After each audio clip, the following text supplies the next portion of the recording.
Hi friends. So in the video நம்ம update query தான் பார்க்க போறோம். So நம்ம already insert பண்ணி வச்சிருக்கிற ஒரு டேட்டாவை நம்ம இங்க select பண்ணி பார்ப்போம். Select strict from course. சரிங்களா? courseங்கற டேபிள்ல இருந்து டேட்டாவை இங்க select பண்ணிருக்கோம். So இதில இருக்கிற ஒரு drawக்குரிய டேட்டாஸ் தான் நம்ம இங்க அப்டேட் பண்ணி பார்க்க போறோம். சரிங்களா? So இப்போ பாருங்க நம்ம அப்டேட் பண்ணனுமா இருந்தா ஃபர்ஸ்ட்க்கு அப்டேட் ன்னு சொல்ற கீவேர்டை டைப் பண்ணனும்.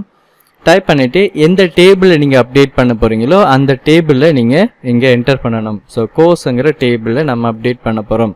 அதுக்கு அப்புறம் செட் ன்னு சொல்ற கீவேர்டை நீங்க கொடுத்துட்டு என்னென்ன காலம்ஸ்க்கு நீங்க டேட்டாஸை அப்டேட் பண்ணனும்ங்கறதை நீங்க கொடுக்கணும். இப்போ ஃபார் எக்ஸாம்பிள் டியூரேஷன்ங்கற கோர்ஸ் டியூரேஷனை இப்ப நான் செட் பண்றேன். கோர்ஸ் டியூரேஷன் இங்க நான் என்ன செய்றேன்னு பாருங்க 12 ன்னு சொல்லி கொடுக்கிறேன். கொடுத்துட்டு நீங்க இப்ப செலக்ட் பண்ணி இத எக்ஸிக்யூட் பண்ணீங்களா இருந்தா எல்லா ரோஸும் வந்துகிட்டு என்ன செய்யும் 12ஆவே சேஞ்ச் ஆயிடும். இப்ப நம்ம செக் பண்ணி பாப்போம். சோ இப்ப எக்ஸிக்யூட் பண்ண பாருங்க 3 row affected ன்னு சொல்ற மெசேஜ் உங்களுக்கு வந்திருக்கு. நான் இப்ப திருப்பி செலக்ட் பண்ணும்போது பாருங்க எல்லா டேட்டாவுமே எனக்கு 12ஆ சேஞ்ச் ஆயிடுது. சோ என்ன காரணம்டா நம்ம அப்டேட் பண்ண சொல்லிட்டோம் கோர்ஸ்ல இருக்கிற டேபிள்ல இருக்கிற கோர்ஸ் டியூரேஷன் என்று சொல்ற காலமை 12ஆ மாத்த சொல்லிட்டேன். பட் எந்த ரோல சேஞ்ச் பண்ணணும்ங்கிறது இங்க சொல்லப்படல.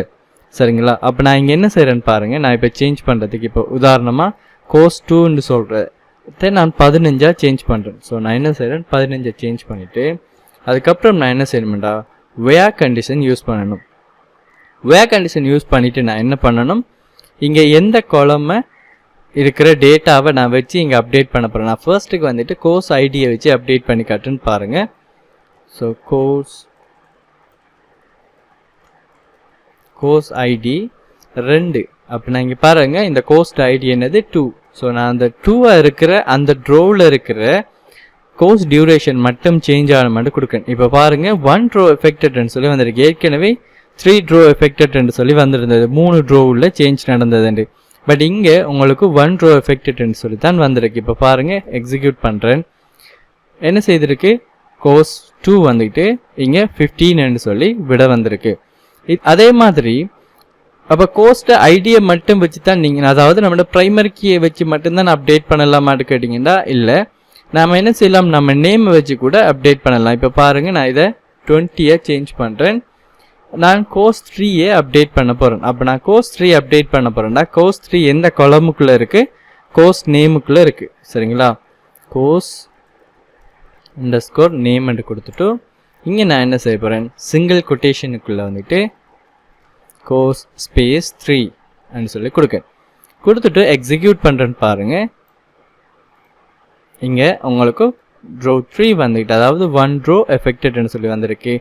இப்போ நான் எக்ஸிக்யூட் செலக்ட் பண்றேன்னு பாருங்க. இங்க உங்களுக்கு 20ங்கிறது அப்டேட் ஐடி எதுக்கு கோர்ஸ் 3க்கு. ஒருவேளை நீங்க இல்லாத ஒரு கோர்ஸ் நேம் கொடுத்து பாருங்களேன். இப்போ கோர்ஸ் 6 ன்னு சொல்லி இங்க உங்களுக்கு எந்த ஒரு டேட்டாவுமே இல்லை. நீங்க இதை கொடுத்து எக்ஸிக்யூட் பண்ணீங்களா இருந்தா உங்களுக்கு 0 row affected ன்னு சொல்லி தான் வரும். அதாவது எந்த ஒரு ரோவ்லையும் வந்துட்டு இது எஃபெக்டட் ஆகலைன்னு சொல்ற மெசேஜ் தான் வந்துட்டு உங்களுக்கு என்ன செய்யும் இங்க டிஸ்ப்ளே ஆகும்.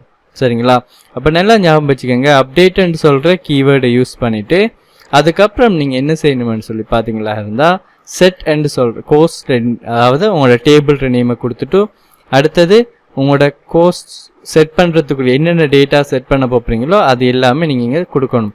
இப்போ உதாரணமா நீங்க நேமும் சேஞ்ச் பண்ண போறீங்க அதே மாதிரி நீங்க அந்த டியூரேஷனையும் சேஞ்ச் பண்ண போறீங்களா இருந்தா செட் என்ற இடத்தை நான் என்ன செய்றேன் இப்ப பாருங்க கோர்ஸ் நேம் ஈக்குவல் நான் என்ன செய்ய போறேன் கோர்ஸ் டு அப்டேட் ன்னு சொல்லி கொடுத்துட்டு இடத்த கமா கொடுத்துடணும். கமா கொடுக்கலாட்டி கண்டிப்பா உங்களுக்கு எரர் டிஸ்ப்ளே ஆகும். ஸோ பாருங்க இது ஒரு காலம் அதே மாதிரி இது ஒரு காலம். இப்ப 2 காலமையும் நான் இங்க கொடுத்துட்டேன். இப்போ அப்டேட் பண்றேன்னு பாருங்க ஐடியை வச்சு அப்டேட் பண்றேன். கோர்ஸ் ஐடி ஈக்குவல் இங்க நான் என்ன செய்திருக்கேன் ஒரு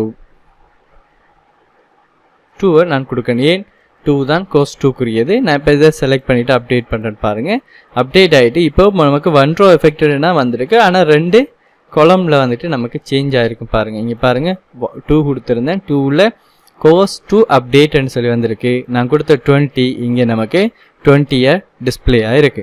ஸோ இதுதான் பார்த்தீங்களேன்னு சொன்னா நாம SQL query யூஸ் பண்ணி நம்ம ஆல்ரெடி இன்சர்ட் பண்ணி வச்சிருந்த டேட்டாவை அப்டேட் பண்ணுறதுக்குரிய query. ஸோ நீங்களும் ப்ராக்டிஸ் பண்ணி பாருங்க. தேங்க்யூ ஃபார் வாட்சிங்.